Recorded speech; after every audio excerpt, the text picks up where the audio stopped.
فصاحت و بلاغت پر آپ پٹ کر خطبہ مسنونہ کے بعد فرمایا ان اللہ عمر محمدن. عجیب آپ چپ بیٹھے. ان اللہ عمر محمدن. باہر والے بھی ان اللہ عمر محمدن صلی اللہ علیہ وسلم وابقا حتی اقام دین اللہ. اگر اجازت ہو اس دین سے کچھ کہہ دوں. الیوم اکملت لکم دینکم ورضیت لکم الاسلام دینا حتی اقام دین اللہ. تو یہ دین کیا ہے؟ سیدنا یوسف کے خطاب میں دین کا مفہوم سمجھ میں آیا ہے. سجن کی تنہائیوں میں، جیل کی خلوتوں میں دو نوجوانوں کو خطاب کر رہے ہیں. جب انہوں نے خواب کی تعبیر پوچھی فرماتے انی ترکت ملت قوم لا یؤمنون باللہ وهم بالآخرۃ هم کافرون واتبعت ملت آبائی ابراہیم واسحاق ویعقوب ما كان لنا أن نشرك بالله من شيء ما كان لنا أن نشرك بالله من شيء ذلك من فضل الله علينا وعلى الناس ولكن أكثر الناس لا يعلمون. یا صاحب السجن ارباب متفرقون خیر.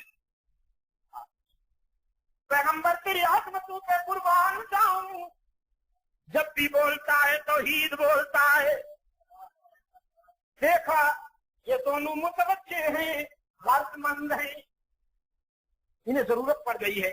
بڑا خطرناک آپ دیکھ بیٹھے ہیں، کانپ رہے ہیں. متوجہ ہیں نا، تو بڑا اچھا موقع ہے کہ ان کے دل و نگاہ میں توحید اتار دو. نبی کا حرص کیا ہے؟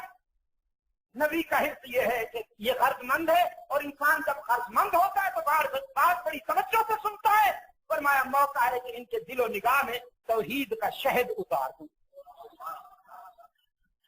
فرمایا یا صاحب السجن ارباب متفرقون خیر ام اللہ الواحد القہار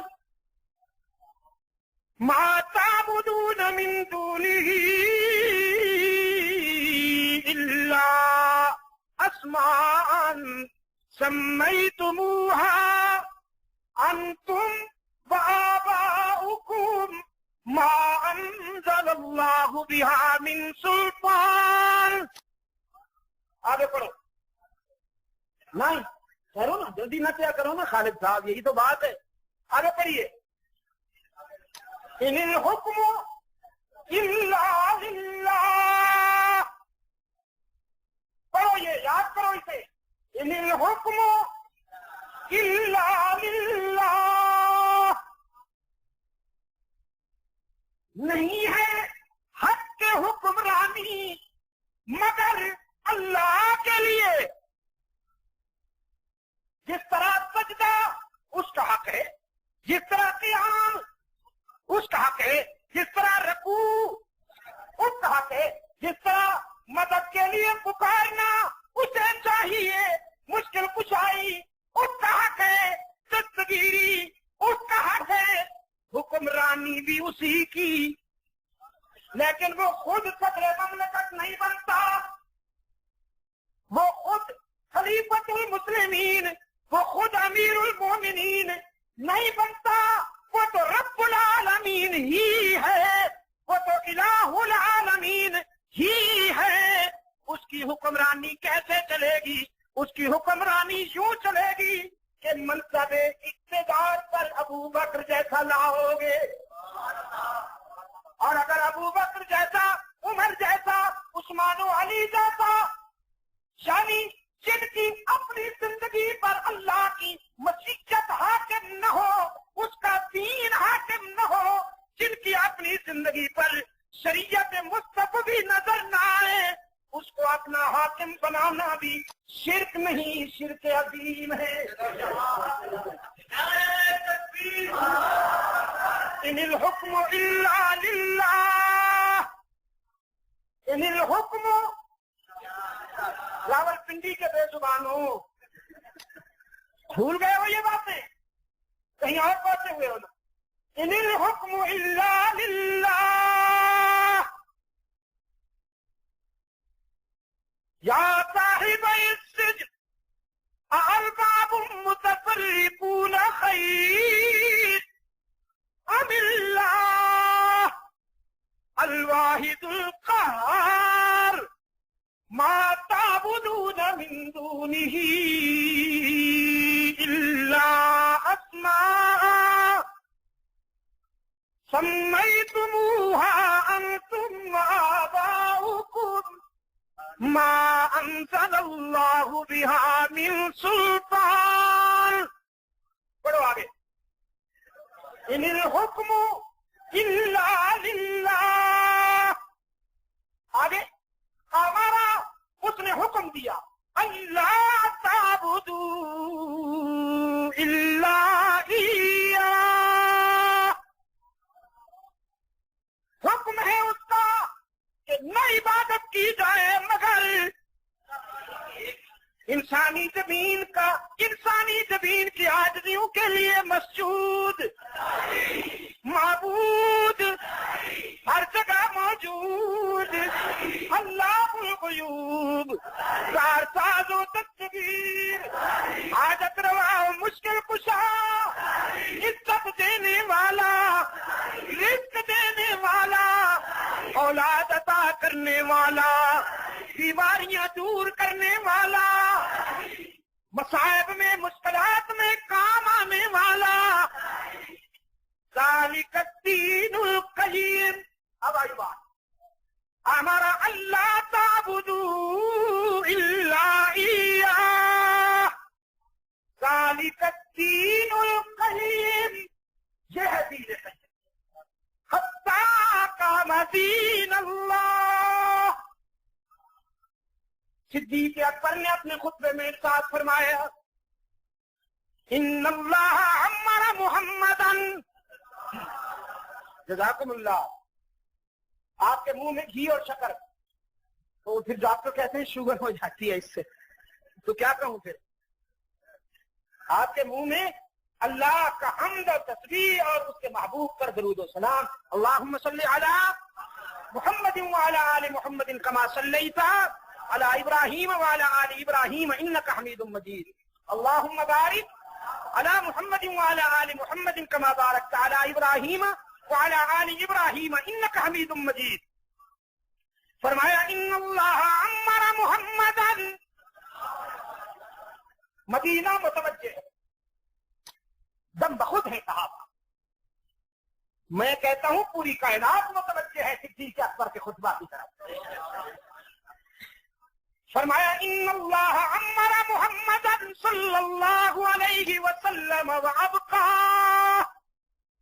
اللہ نے اپنے معبود کو محمد عربی کو زندگی دی اور جب تک چاہا اس دنیا میں باقی رکھا، اور محمد عربی نے بھی صلی اللہ علیہ وسلم اللہ کی عطا کردہ زندگی کا ایک ایک لمحہ اس کی مرضی کے مطابق گزار دیا، حتی اقام دین اللہ وَأَظْهَرَ كَلِمَةَ اللَّهِ وَبَلَغَ رِسَالَةَ اللَّهِ وَجَاهَدَ فِي سَبِيلِ اللَّهِ۔ چار شعبے بیان کیے صدیق اکبر میں، ایک بھی تاریخ لکھنے کے متعلق نہیں ہے،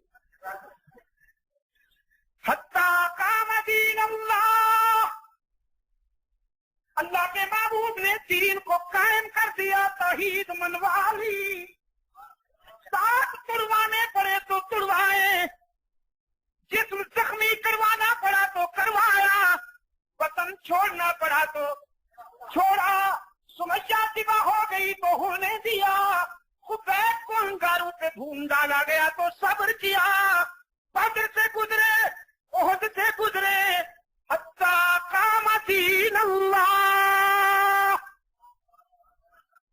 منوایا کہ معبود کون؟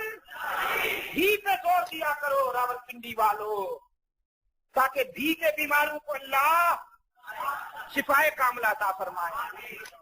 دین قائم کیا، فاظہر کلمۃ اللہ، اور اللہ کی بات کو ظاہر کر دیا، وبلغ رسالت اللہ، حق کے رسالت ادا کر دیا، وجاہد فی سبیل اللہ، زندگی کا ایک ایک لمحہ جہاد میں گزار دیا، حتی توفاہ اللہ علی ذالک، ثم توفاہ اللہ علی ذالک، اللہ نے اسی حالت میں اپنے معبود کو اپنے دامن رحمت میں لے لیا۔ ٹھیک ترجمہ کر رہا ہوں، توفاہ اللہ علی ذالک، اسی حالت میں اپنے معبود کو کلیجے سے لگا دیا۔ اور ہمارے قائد نے ہمیں کیسے چھوڑا؟ وَقَدْ تَرَكَكُمْ عَلَى الطَّرِيقَةِ، ہمارے قائد نے ہمیں پھٹکنے کے لیے نہیں چھوڑا، ہدف متعین کر دیا، ٹارگٹ کنفرم ہو گیا، آزما لیا، جھنجھوڑ لیا، پرکھ لیا، ٹٹول لیا، خود بھی مطمئن ہوئے، ممتحن بھی مطمئن ہو گیا، پھٹکنے کے لیے نہیں چھوڑا، استقامت کے لیے چھوڑا ہے۔ اللہ کے فضل و کرم سے ہم اب استقامت کے راستے پر چلنے والے ہیں، وہ مشن مکمل ہو گیا۔ فَإِنَّ مِنْكُمُ اللَّهُ رَبُّهُ، فَإِنَّ مِنْكُمْ اللَّهُ رَبُّهُ فَهُوَ حَيٌّ لَا يَمُوتُ، وَمَنْ كَانَ يَعْبُدُ مُحَمَّدًا وَيَزْعُمُهُ إِلَٰهًا فَإِنَّ إِلَٰهَهُ قَدْ مَاتَ۔ وفي روایت من كان يعبد الله فهو حي لا يموت، ومن كان يعبد محمدا فإن محمدا قد مات۔ دیکھو جی کتنا دو ٹوک انداز ہے، کوئی تکلف نہیں، ہم ادنی لوگ ہیں نا، ہم بڑے تکلفات سے، بات تو کوئی زمین دکھتی نہیں ہے۔ اللہ نے ایسے تو نہیں اس زبان کو اپنی کتاب کے لیے منتخب کیا، عربی میں بھیڑا پن نہیں ہے، بڑا ٹوک انداز ہے اس کا۔ جنتیوں کی زبان بھی یہ ہوگی، گویا اللہ کی یہ سرکاری زبان ہے کہ عربی۔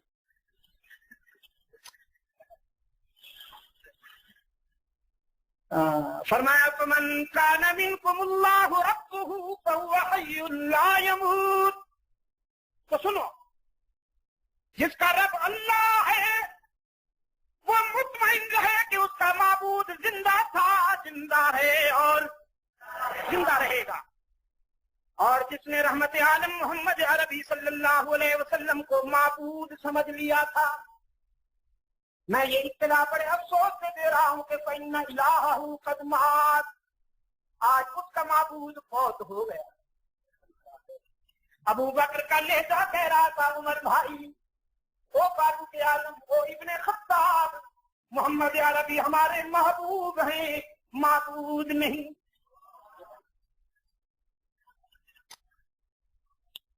فرمایا فاتقوا اللہ ایھا الناس واعتصموا بدینکم وتوکلوا علی ربکم فإن دین اللہ قائم وإن کلمۃ اللہ تامۃ وإن اللہ ناصر من نصرہ وإن کتاب اللہ بین اظہرنا وهو نور وشفاء۔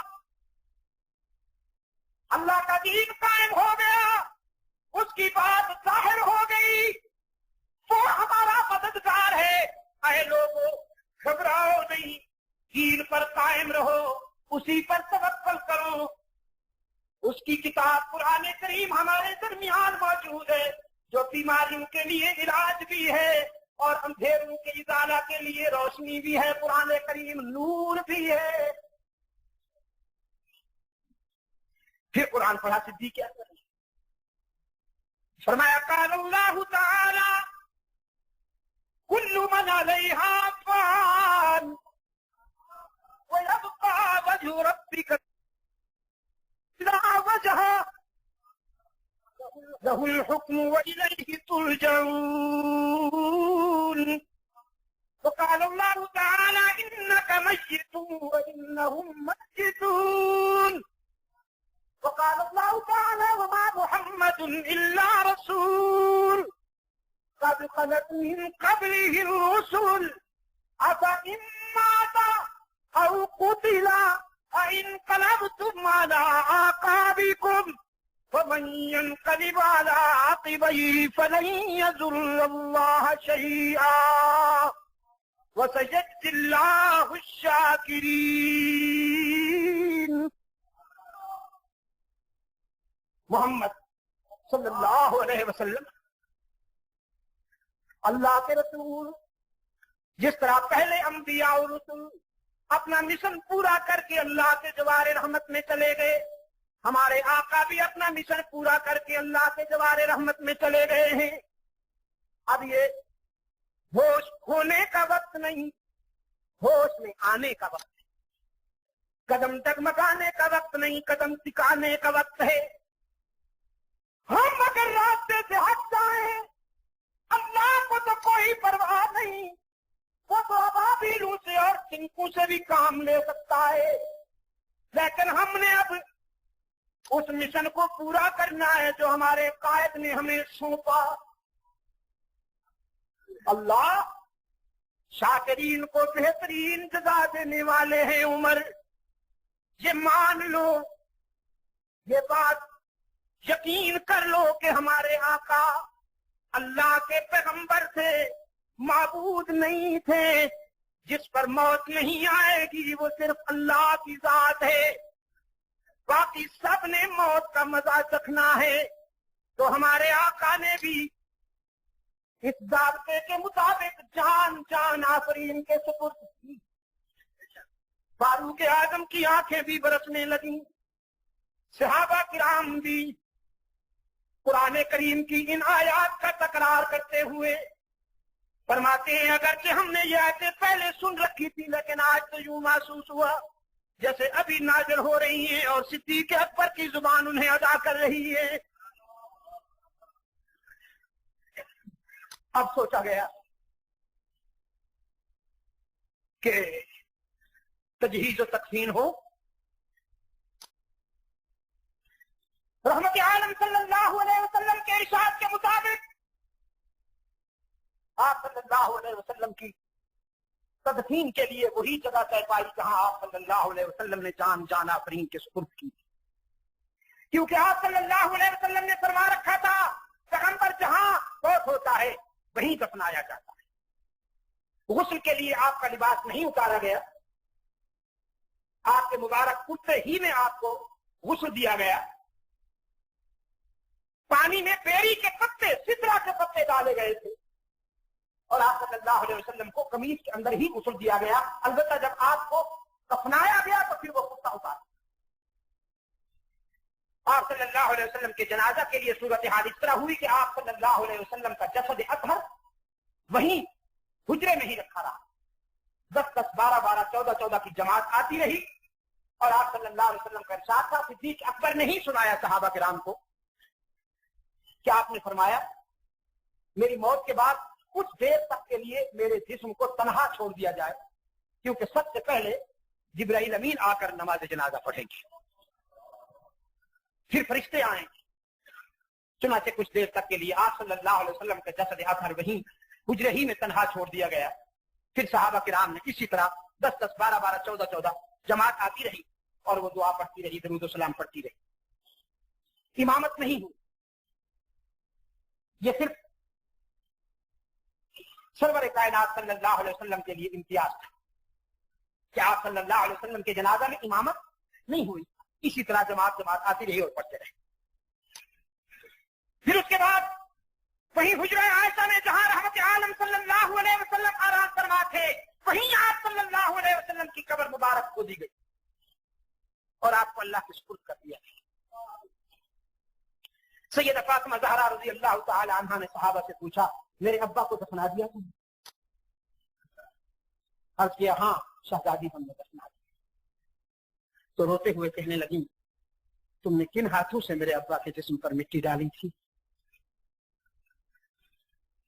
بس یہ کیفیت، یہ ایک بشری تقاضے کے مطابق کیفیت تھی جس کا سیدہ فاطمہ زہرا رضی اللہ تعالی عنہا نے ان الفاظ میں اظہار کیا، اپنے دکھ کا، اپنے اضطراب کا۔ میرے عزیز دوستو، ربیع الاول کی 12 تاریخ، جہاں ربیع الاول میں رحمت عالم صلی اللہ علیہ وسلم کی ولادت ہوئی، وہاں ربیع الاول ہی میں رحمت عالم صلی اللہ علیہ وسلم کی وفات۔ صحابہ کرام نے اس لیے جشن نہیں منایا اس مہینے میں کہ اگر اس مہینے میں رحمت عالم صلی اللہ علیہ وسلم کی ولادت ہوئی تو اس مہینے میں ان کے محبوب کی وفات۔ اب تک تو عام مسلمان کی زبان پر 12 ربیع الاول کے متعلق یہی الفاظ تھے کہ 12 وفات، لیکن اب اپنے نبی کے وفات کے دن کو ماشاءاللہ اس قوم نے عید کا دن بنا لیا۔ سرکار دو عالم ابھی تو قبر ان کے قبضے میں نہیں آئی، اگر رحمت عالم صلی اللہ علیہ وسلم کی قبر مبارک ان کے ہاتھ میں آ جائے، یہ تو عام بزرگوں کی قبروں کو مارکیٹ بنا دیتے ہیں، جسے اور کوئی کاروبار نہیں ملتا وہ کسی بزرگ کی قبر ہی پہ بیٹھتا ہے اور وہ بچو۔ تو اگر رحمت عالم صلی اللہ علیہ وسلم کی قبر مبارک ان کے ہاتھ آ جائے، یا اللہ سوچئے کیا کریں گے۔ لیکن رحمت عالم صلی اللہ علیہ وسلم نے دعا مانگی رب العالمین سے، الہ العالمین میری قبر کو ہوسکاروں سے بچائے رکھنا۔ ٹھیک ترجمہ کیا؟ ہوسکاروں سے میرے مرکز کو، میری قبر کو بچائے رکھنا۔ فرمایا لعن اللہ الیہود والنصارى، قال النبی صلی اللہ علیہ وسلم لعن اللہ الیہود والنصارى اتخذوا قبور انبیائهم مسجدا مساجدا۔ یہود و نصارہ پر اللہ کی لعنت کہ انہوں نے نبیوں اور اللہ کے رسولوں کی قبروں کو سجدہ گاہ بنا لیا۔ جو نبیوں رسولوں کی قبروں پہ سر جھکائیں ان پہ تو رسول نے لعنت کی ہے، اور جو ہر بڑے صاحب کی قبر پہ جھک جائیں وہ عاشق کہلائیں۔ تلک اذن قسمت ویزا۔ اور کاروباری فنکار کہتا ہے یہ تو تعظیم ہے، بزرگوں کی قبروں پہ جھکنا کیا ہے؟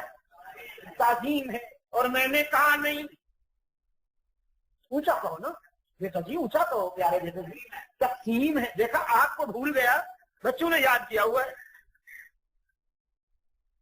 غیر اللہ کے آگے جھکنا تعظیم نہیں، اللہ کے حق میں تقسیم ہے۔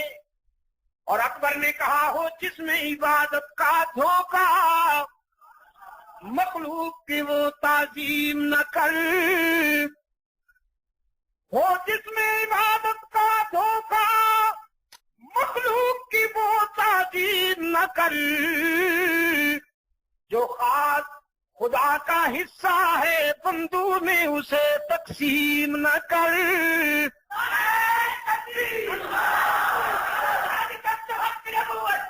خاص خدا کا حصہ ہے بندوں میں اسے تقسیم نہ کر۔ سجدہ کس کا حق تھا، سجدہ کس کا حق ہے، اور سجدہ کس کا حق رہے گا۔ یہ آپ کو بھی کہہ رہا ہوں، اپنے دوستوں کو بھی کہہ رہا ہوں، جو مجھ پہ ناراض ہوتے فتوے لگاتے ان سے بھی کہہ رہا ہوں کہ مسعود کون ہے؟ یہ وہی آواز ہے جو میرے اسلاف نے مجھے سونپی ہے۔ یہ امانت ہے، جب تک زندہ ہوں اسے بلند کرتا رہوں گا۔ یہ امانت ہے مجدد الفسانی کی، یہ امانت ہے شاہ اسماعیل شہید کی، یہ امانت ہے شیخ القرآن مرحوم و مغفور